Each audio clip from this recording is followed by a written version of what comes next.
The day my world collapsed began when my wife, newly enriched by a $10 million inheritance, shoved divorce papers into my hands and demanded I leave our shared home immediately.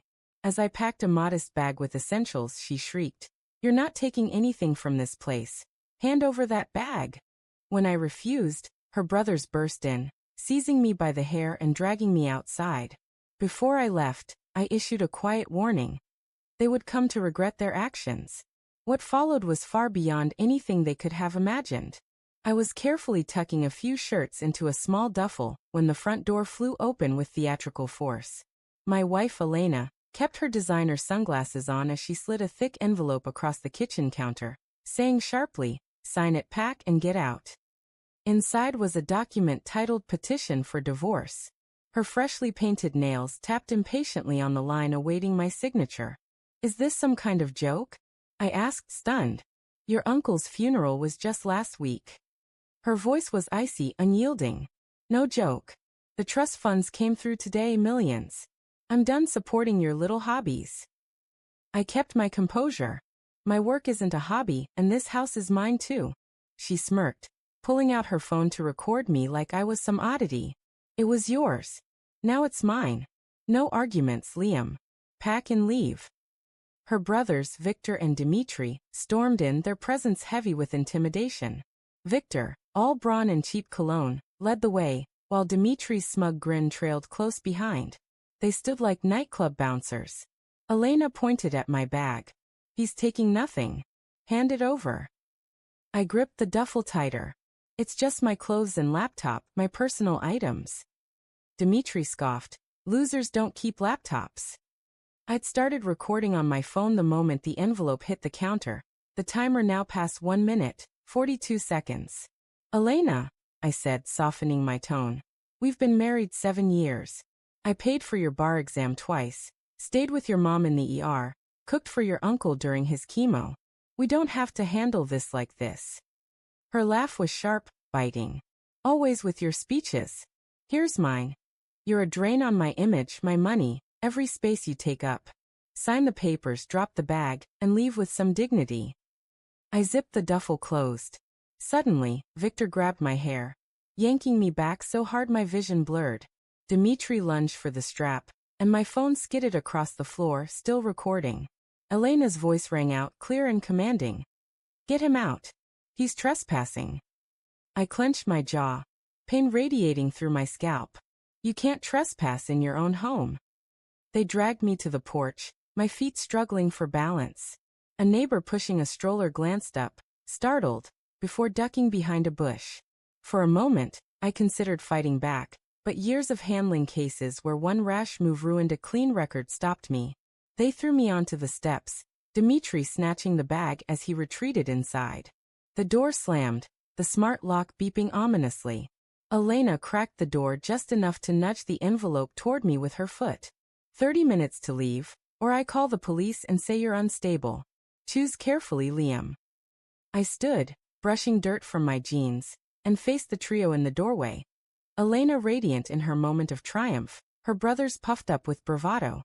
"Fine," I said, meeting each of their gazes. "You just committed felony assault, caught on video.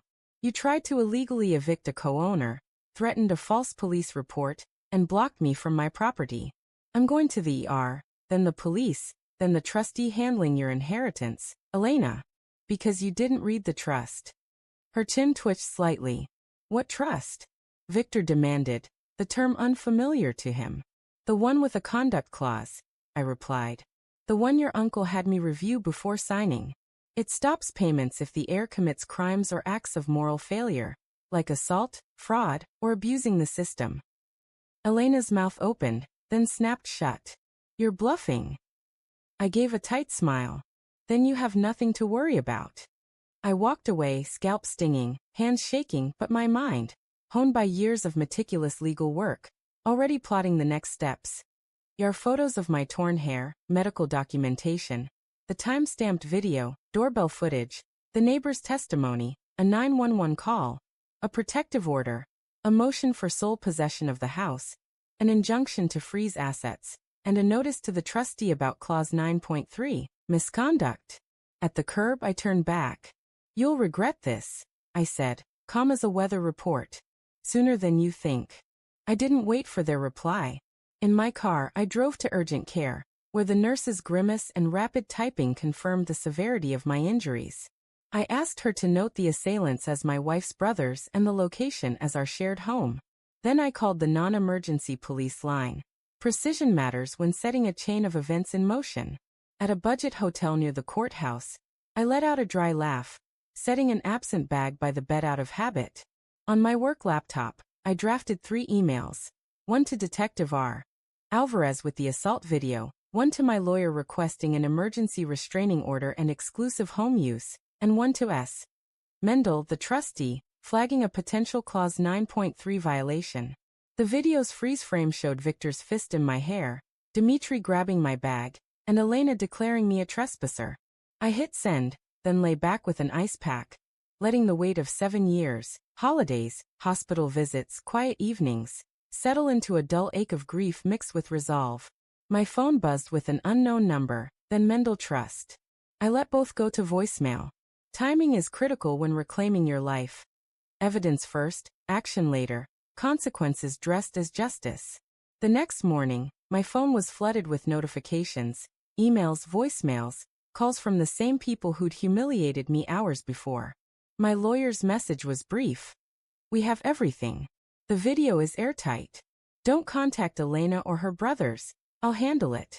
We're filing for exclusive home possession today. By week's end, the police will be at their door, not yours. Detective Alvarez followed. Mr. Novak, the footage clearly shows assault. We've sent officers to interview the neighbor who witnessed it. Charges are coming, and the DA will contact you. The most satisfying came from Mendel Trust. We've received your notice of a possible Clause 9.3 violation. The video is under review. Disbursements to Ms. Elena Novak are paused pending investigation. By noon, an unknown number rang. Against my better judgment, I answered. Elena's voice, frantic and shrill, burst through. Liam, what have you done? The trust froze my accounts. I can't access a penny. I have bills, plans. I let her rant for 30 seconds before cutting in, voice cool as frost. I warned you you'd regret it. This is just the start, Elena. You brought this on yourself. She shifted to a sweeter tone. We can sort this out. Let's talk, a settlement, whatever you want. I replied, save it for court, and ended the call. That evening, my lawyer called, barely concealing his amusement. Victor and Dimitri thought roughing you up was no big deal. The DA disagrees. Charges are filed. Any conviction ties back to the trust's conduct clause, linking Elena's inheritance to their foolishness. I pictured the brothers' bravado crumbling in handcuffs. For the first time in days, my scalp felt less heavy. That night in my hotel room, I drafted another email. Not to lawyers or trustees, but to a journalist friend who loved exposing high society scandals. I didn't send the video yet, just hinted at the story. Prominent family inherits millions, faces assault charges and trust freeze in a day. Her reply came quickly. Tell me everything. I smiled. This wasn't just about money. It was about ensuring Elena, her brothers, and their smug family couldn't paint themselves as victims. The truth would echo loudly. 2 weeks later, I walked into the county courthouse, my face as calm as when I'd been dragged from my home. The bruises had faded, replaced by polished shoes and a folder of ironclad evidence. Elena arrived with her brothers, their arrogance barely dimmed despite pending charges. She wore a confident smirk, as if wealth could erase consequences. Her lawyer whispered to her, but her composure faltered when the DA entered with a box of files. The bailiff called the court to order. The judge, a no-nonsense figure who despised theatrics, reviewed the case. This involves criminal assault charges and civil divorce and property disputes, with significant funds at stake. Let's proceed. Elena's lawyer spoke first. Your Honor, this is just a bitter husband reaching for my client's rightful fortune. The judge cut him off. Spare me the drama. Show me evidence. My lawyer stood, projecting the video. Elena's brothers pulling my hair, her shouting as I clung to my bag, the moment they shoved me out. The gallery gasped. Even the judge's eyebrows rose. Clear battery, she declared. The DA may proceed with charges against the brothers. Victor muttered a curse. Dmitry went pale. My lawyer then presented the trust agreement, highlighting Clause 9.3. Misconduct triggering criminal liability suspends inheritance access. The court notes Mrs. Novak's funds are currently frozen, he said. The judge nodded, eyeing Elena. You filed for divorce the day you inherited millions. Your brothers assaulted your husband in your presence, and you claim to be the victim? Her lawyer stumbled. Elena's lips trembled. I leaned to my attorney, who addressed the court. We have one more item. Voicemails from Mrs. Novak post-trust freeze, admitting she married Mr. Novak for security and planned to discard him once the inheritance arrived. The first voicemail played, her voice dripping with venom. I don't need you anymore, Liam. I have the money. You're nothing without me. Silence filled the courtroom. The judge leaned forward. Mrs. Novak, you've made my decision straightforward. Her gavel struck. Temporary possession of the marital home to Mr. Novak. Inheritance funds remain frozen. Criminal charges against the brothers proceed. Court adjourned. As I left, Elena's lawyer shouted, "This isn't over." But Elena stared at the floor, realizing her carefully crafted life was unraveling. The courtroom victory felt satisfying, but it wasn't enough. Elena's family still believed their wealth could shield them and silence the truth. They didn't know I'd already taken the fight beyond the courthouse. 2 nights earlier, I'd met Maya, a seasoned reporter known for exposing the corruption beneath wealthy exteriors. I shared the trust documents, assault video, and Elena's mocking voicemails. She took notes, nodding. This isn't just a domestic spat. It's greed, abuse, power. Readers will eat it up. We agreed she'd wait until after the court ruling to publish, ensuring no interference with the case. Now with the ruling secured, she acted. The next morning, as Elena's lawyer filed appeals, the story broke. Prominent family faces fraud, abuse allegations after $1 million inheritance. It detailed the assault, trust freeze, voicemails, and courtroom loss. Blurred video screenshots spread online, my identity discreet but Elena's unmistakable. Social media exploded. Inherits millions and assaults her husband? That voicemail is disgusting. She deserves to lose everything. Her polished image, socialite entrepreneur, shattered. By afternoon, her employer suspended her, brands dropped her, and high society invitations disappeared. Her brothers faced mockery as trust fund thugs, their charges fueling memes. Their mother's TV defense collapsed when the voicemail aired, her face frozen in shock. I stayed silent, focusing on work and friends who valued me. Revenge wasn't about gloating, it was watching their arrogance collapse under public scrutiny. The best part? The trustees contacted me privately, wanting to discuss who should truly manage the assets now that Elena had disgraced herself.